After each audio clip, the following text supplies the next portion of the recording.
just in case you didn't actually know that we were recording, Zoom is there to introduce us. Good evening, boys and girls.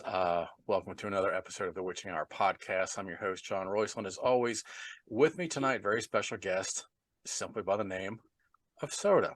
Soda is the lead singer and guitarist of Coventry Carols. Yes. Soda, welcome to the show, my friend. Thank you very much, I John. I appreciate it. No, I appreciate you taking the time. I know you guys are busy, on tour with, let's face it, two legends in the metal and the hardcore scene. Yes. Opening up for two of my all-time favorite bands, as a matter of fact, Sick of It All, and in lieu of the 30-year anniversary of River Runs Red, Life of Agony. Yes. You have great choice in favorites there, John. I appreciate it. That those two bands have been very, very important to me growing up as well. I'm sure. They really, really have. Gotten to meet the band a couple times. Both times that I've seen them most recently, Alan has gotten me into the show through press passes, and it's been an honor to be there, especially on this tour in support of, like I said, 30 years of River Runs Red, because that album had a huge impact on so many people at that time, and I believe still does. Now that it's being thrown back out there to a whole new genre of listeners. But we're here to talk about you guys. All right. So Coventry Carols, you guys are from Rhode Island. No, we're from Long Island. Long Island. I knew it was one of the islands. I apologize. Some island. Is it one of the islands up north where it gets very, very cold during the winter? It does, but this is a very peculiar winter. Like, we didn't really have one. I mean, yeah, we had like 30 seconds of a very misty flurry around here in Maryland where I'm at, and that was about it this entire year, which really upsets me because I love the snow. we don't mind winter. Snow, it could be a kind of a pain in the butt if you got somewhere to be, but sure, of course, it's pretty at first anyway.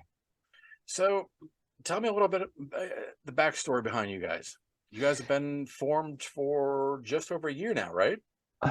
Well, I mean, a little longer. I started this band, like the seeds for this were planted maybe very late in 2019.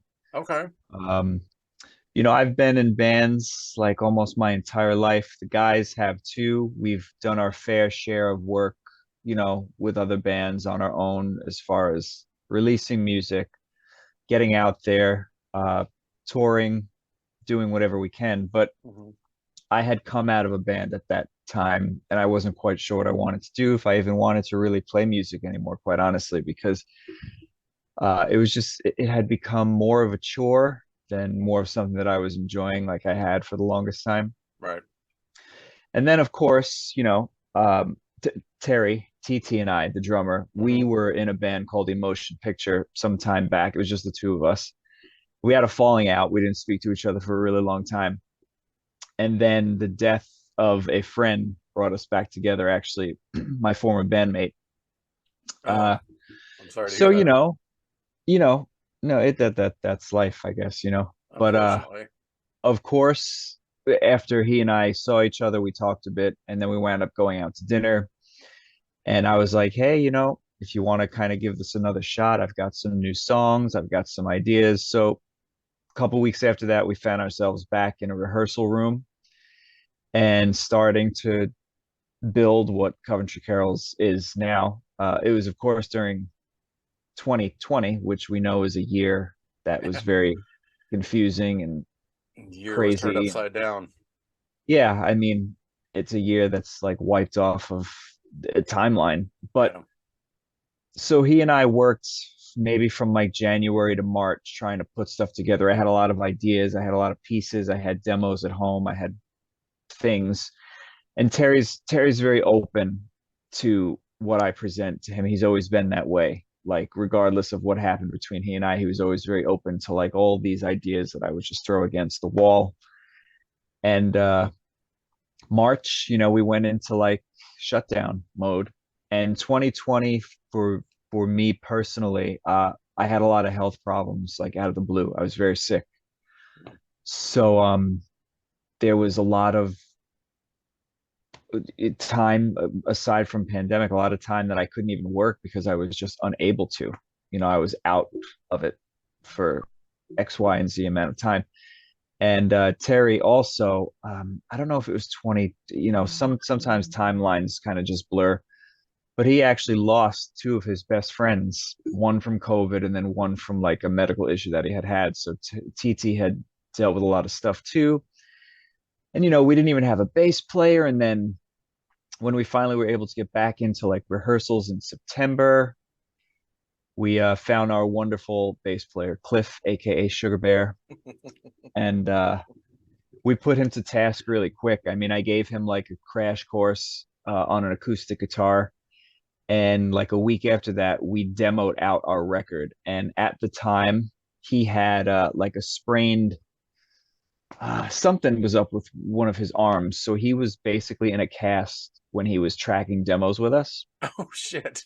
And also another funny thing, 2020, I'm telling you, 2020 was out to get me. I had a wild staph infection in my finger, uh, Really? on my left hand, my pointer. So it looked like I was hosting a parasite. It was probably out to here, Oh my and God. it wasn't going away. So I wound up having to go to a doctor and get it taken care of. But That is crazy. during the course of our demos, I also performed our demos with like a mutant finger.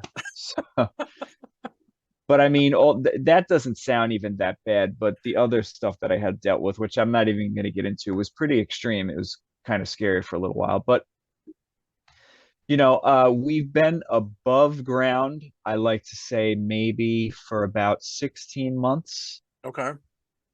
Joey Z from Life of Agony helped us Mhm. make our record. He co-produced it with me and Aha. engineered it, mixed, mastered it, all that good stuff. And we've Okay. become very close, very friendly. Sugar Bear had actually known him and been very friendly with Life of Agony for a long time. So Joey came out to a rehearsal one night. He was taking notes, he was listening, he was nodding. And then the next day he was like, oh man, I had a lot of those songs in my head last night. I've got so many ideas. He's like, I really want to get to work. So from February to June, oh my gosh, of 2021, that's when we were working on really getting together what was going to be our record. Hmm. Like producing up the songs, more demos, and me driving the guys absolutely crazy because on the 11th hour, and Terry especially, he and I have a very amusing relationship. Um, like on the 11th hour, a day before we went in to record, I was changing stuff on him, and he was like, he was close to, he was wanting to kill me. But that's par for the course with me and Terry. That's our relationship. We're like always like, Uh-huh. but we Well, have fun. I tell you what though, I'm not gonna lie to you. Seeing you guys at the show, that was my first introduction to Coventry Carols, Cool. and I'm very glad that it was. Um, your emotion, your stage presence, Mm, very, very emotional from all three of you. Really gripped thank the you. soul of the songs, That's each great. I mean, individual that's on stage. mhm. Um, your range of vocals really amazed me. It truly, truly did. I'm just Thank watching you you. go from a high to a low, and my wife and I are just kind of like, holy shit. That's Great cool. I show. appreciate it. Thank Really, you. really great show. Um, so I gotta, I'm sorry, I've got to tell you a true story about, I apologize, your bass player. Sugar Bear, Cliff. Sugar Bear. That's what I wanted to say. Sugar Bear. So I'm watching, and you knew where we were. We were right there, side stage against the corner of the bar the whole time, Right. I do and remember. so closest to where you were. Sugar Bear was on the other side of the stage, and I'm just like, my God, he's a fucking monster. He looks huge. Yeah, he's a beast. He's a beast in all accounts. He's just a real MVP, that guy. I'm very grateful for him. Well, here's the thing though, because then after the show, I think it was actually once Sick of It All had played, then Life of Agony. I mean, the concert itself was over, and Mm, everybody's kind of wandering around, and we're still standing up against the bar, kind of letting things calm down. And I look over and I see him, and he kind of looks over at me, very pleasant smile. And I'm like, oh, hey, that's, all of a sudden I look down at him. I'm like, wait a minute. He was a giant on stage. And all of a sudden he walks up to me, and I swear to God, the top of his head was mid chest on me. And I'm barely 6 foot anymore because I'm getting old and I'm That's funny. shrinking. But He, it was amazing. I even took a step away and I looked, I was like, well, on stage he was wearing these monster boots. Maybe he's got flip flops on. Nope, no, still got the monster boots on. yeah, the So monster boots. it was amazing. That's But funny. Yeah, no, he's a firecracker though. all three of you together, the dynamics, really impressive. That's cool. Thank It you so it much. really I was. mean, it You guys seems hit the like you get it. stage. Yeah, my wife turned around, looked at me, and said, "Okay, I need a T-shirt right now." So, so off we went. You made a fan. How do you describe Label, uh, your Co Coventry I Carols mean, music? I know that I wasn't quite sure of how this was going to go for us this tour because Hmm. obviously Sick of It All is hardcore. It's an I interesting mean, mix. It really is. and yeah, and Life of Agony is. I mean, some people will say they're hardcore. I call, they're like heavy, but there's as far as them and us, I think there's more of a correlation I because agree. they're very emotive. Not that Sick of It All isn't emotive. They obviously feel in a different way, but like Sure. the Life of Agony performance, like you said, like you took from us like an emotional Hmm. thing, and I get that a lot from Life of Agony too, and I feel that like there's that really cool correlation here. And sometimes I can be outspoken. I mean, Mina takes the cake on outspoken. I don't try to compete with her, but there are times when you'll catch me up there and I can have a bit of a big mouth, and I don't know, I've tried to reel it in over the years because there are times when like we've gotten in trouble because of crazy things that I say. But to answer your question, I just say alternative rock, indie rock, maybe. I've heard a lot of really cool comparisons, actually, which I like to hear from people.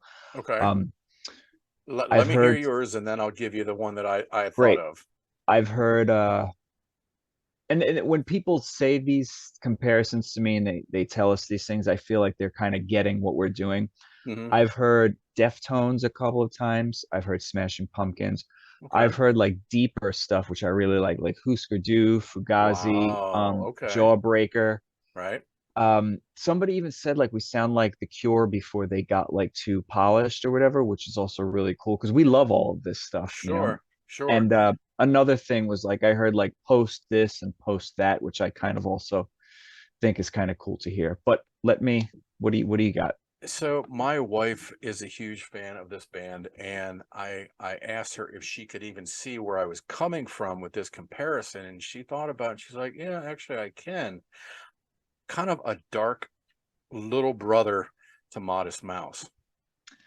That's cool. Modest Mouse is cool, and those are the type of bands that I feel like we kind of and Sunny Day Real Estate I hear a bunch of Hmm. times actually. Okay. So Okay. Yeah, I Modest can see Mouse that. makes sense to me because it's kind of in that wheelhouse, Nothing you know. polished. It's an emotional gem, and my wife is a huge Modest Mouse fan, and of which she has turned me on to their music.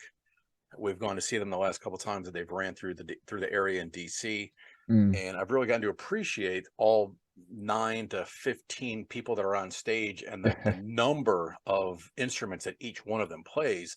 right. Very talented. And there was just something about your performance that was kind of uh, an emotional sludgy, and I don't use that word to focus on Coventry Carols, Mm. but just there was something about it kind of reminded me of seeing the two of you on stage together. Just kind of worked for me. There's obviously more upbeat and danceable.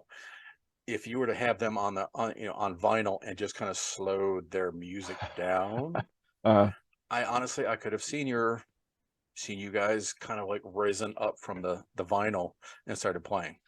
that's cool. Hey, that's cool. I mean, it seems like you kind of understand what we're doing. I know we've been a little bit of a sore thumb on this tour, but the reaction that we've gotten from the crowds has been mostly positive. Good. Uh, I, yeah. I was So going to ask, so being on this tour with, again, two of the most popular, in my opinion, behind Agnostic Front, the most popular hardcore band in existence, Sick of It All, Right. and of course, one of my foremost favorite bands, Life of Agony. How has this helped Coventry Carols exposure? It's been good. It's so hard to really like figure out a way to make things work nowadays. Hmm.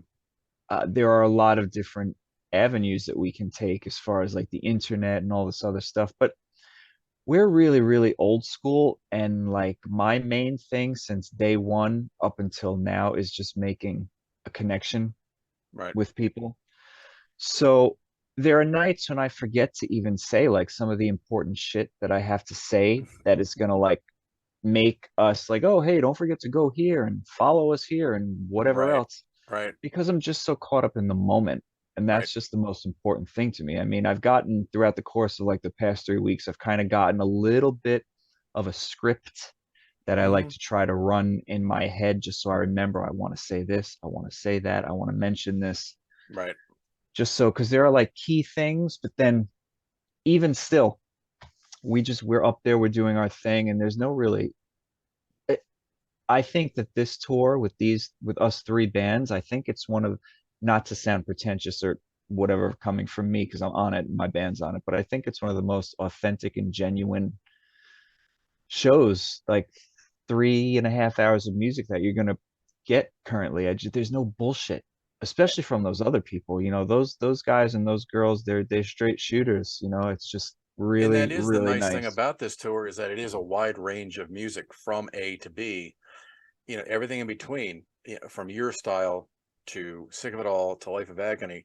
While they're all the same, they're all so different. And I think that's a nice, I've gone to shows and how can I put, let's say some certain bands, they all sound alike. Right. And it's got to be hard, especially as an opening act, because sometimes people don't even show up. Oh, I've Sure. never even heard of the opening band. There might be three people there, and two of which are the bartenders.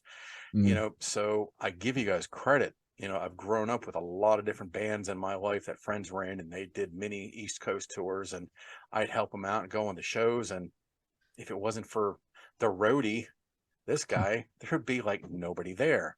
And it's hard, but that's the grind that you guys got to go through. And I commend you for that. thank you. Yeah, it is hard. I mean, the crowds, we've had some really big crowds, and I mean, like even like the smallest crowd was a good crowd for us because at home we play small places, and like Hmm. we've gone through the whole like bartender and one other guy in Right. the crowd thing. But whatever, I mean, we're there to do our thing, Right. which is what we do regardless of the size of the crowd. And that's just what it's all about. I mean, that's what it's always been about for me. And my bands and my people that I've always played with have always kind of subscribed to the same thing. You know what I mean? We're gonna play Hmm. and do what we do, and that's it. Well, I like Baltimore Soundstage where you guys were showing at that night. I think it's a decent club to go see. They host a lot of the hardcore and metal shows, which is a rarity nowadays. So I always like being able to go see that. And excuse me, you guys started, it was filling in. The crowds were rolling in as you guys got on the stage, Right. and there seemed to have been a really good response. The more you guys Mm, played, the thank you. louder the people got. So I tip my hat to you guys. That was great. Thank you. I mean, uh, generally we're actually pretty mellow. The set that we prepared that we've been running for the course of the tour is our edgiest and heaviest. I Hmm. don't even heaviest material. I'll say heaviest, quote unquote Sure. heaviest, Right. because we knew that we couldn't go up there and really necessarily play some of our super dreamy stuff without people getting bored. I thought for sure that there would be things thrown at me, and nothing has been thrown at me yet, which is great. Uh, I sometimes the crowds have a lot of fun with us because as serious as our music is, like with our content and what we do and our emotion, Hmm. we like to have fun in between the songs and talk to people, joke around, mess around a little bit because we're just like idiot nerds, really. There's only been like one occasion where some guy told me to shut up, and then there was another occasion where some guy yelled Freebird, and I think Freebird was actually in Baltimore. It was. That's been the I, one I Freebird guy. I swear it was not me, but it was at the Baltimore show, as a matter of fact. Yes, it was. But and we kind of we just get up there and we do our thing. I'm not afraid. My guys aren't afraid, you know what I mean? So we're there to do our thing, and Mhm. that's what we have been doing. We've been giving you Coventry Carols. That's what we've been giving you guys. Well, and I can appreciate that. A lot of bands that get up there figure this is our one chance. We're opening up, we're supporting, these well-known bands. We need to blaze it out, set my guitar on fire, and maybe even do a thrashed out version of Freebird, just so people remember us. Yeah, no, I mean, like the first single off our record is like really like a pop song called The Well, and that Hmm. was a song that when I had that before I even really had the band that needed some care, but I had it. And I remember Joey like loved that song. He even came in to the live room where I was working from the control room, and he was like in tears when I was tracking because he's like, there's so much about this song that is like resonating right now with COVID and like people struggling and not being with each other and people not working and all this other stuff. And that was great because a lot of my stuff that I write, my lyric content, I like it to be somewhat ambiguous because I take from it what I take, but I want you to take from it whatever you take from it, and so on down the line. If they're like, I relate to this song because of this, Hmm. then that's great. If you like this song because of this line, this lyric, this whatever, that's been the whole goal the entire time for me because I know when I was younger and even still today, I mean, as artists, musicians, as people that make stuff and create, I mean, there's a power and we want to use our power for good. And like I've been saved so many times just from listening to albums, you know what I mean? I just want to pay back that favor to somebody, to anybody. And I mean, I know that we have succeeded. I have succeeded in that, even if it's just one person. Like my job here is done. Everything else is just icing on the cake. There you go. So, Amen. That was beautiful. I like that. That was nice. So, what's next? I mean, now I know, I understand. I believe you guys are not following the tour into Canada, correct?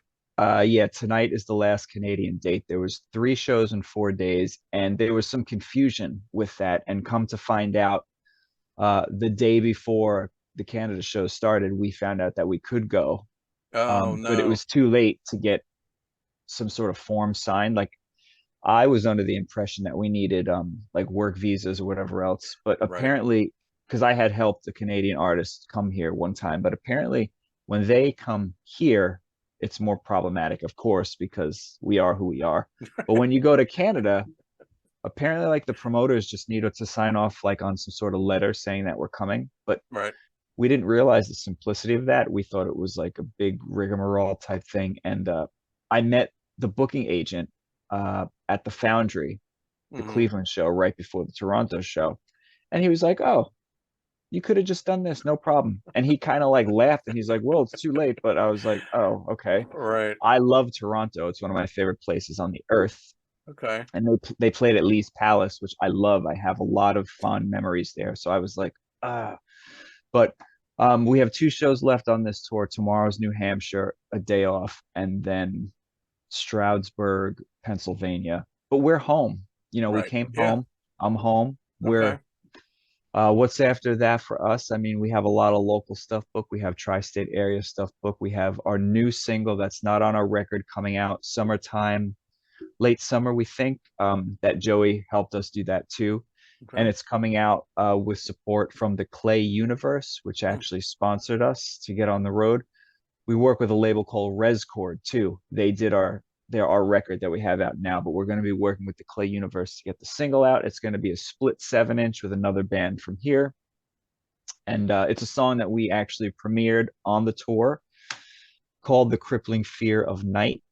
We were going to keep that in our back pocket, but when the tour had come up, we were like, we have to play this because it's one of our heaviest Right. songs. So we might kind of put it in our back pocket after this is over with, and wait till it gets a little closer to release before we expose people more to it. But we'll see. I don't know. We've got a good chunk of material we haven't been playing, and there are newer songs that are in the works. Uh, So yeah, and half of our set now on this tour is music that isn't even on our record. So Oh, okay. So something to definitely look forward to in the future. I definitely hope that you keep in touch with me online as we have yeah, been, no, that's and great. I absolutely will. you come You back guys to are the cool. area, man. You've got to let me know. I'll definitely help push the show and definitely be up there against the bar again. Yeah, we would like to. We got to see where we can go. We have a close friend in Baltimore, and she put us up for 2 days actually, which was really, really sweet. Oh, very Um, cool. and Baltimore is not far from us. I mean, maybe it's like 3 or 4 hours. Even if we kind of like went there on a Saturday and joined a show of like a whole bunch of like local indie artists or something and Sure. just No, played. I mean, we're pretty easy. So no, that'd be great. Listen, unfortunately, as I mentioned, Zoom is my god, cracking unfortunately, down. Yeah, cracking down, and the minutes are winding down. So, boys and gotcha. girls, be sure to go out, look up, and please, where can everybody find Coventry Carols? CoventryCarols.com is our website. That's a great headquarters to get to everywhere, but we're on Bandcamp, all the social media stuff at Coventry Carols. Our record is streaming worldwide on your favorite streaming services. We also put out the instrumental version of our record, which is also available. And so, yeah, it's a cool companion to our record. There's more that I could say about that, but I know Zoom is kind of crunching Yeah. us here. So, yeah, I mean, that's it. I really, really appreciate it. I know the guys will appreciate it. And we are grateful that you people that have seen us, you and whoever else gave a shit enough to want to know more. So it's really great. Well, personally speaking, be sure to tell the guys that I send my best and that I really appreciated you guys putting on a great show for me. I I look will. forward to more music. Everybody, Coventry Carols, Soda. Thank you so much. Be sure to follow these guys. They're heavy on Instagram, so be sure to Mm. catch up with them. And you guys come back around, definitely let us know. And anytime you want to talk, I'd love to have you back. Thank you so much, John. I appreciate it. All right, you guys have a great night. Everybody, this is John with the Witching Hour. Remember to always keep it evil.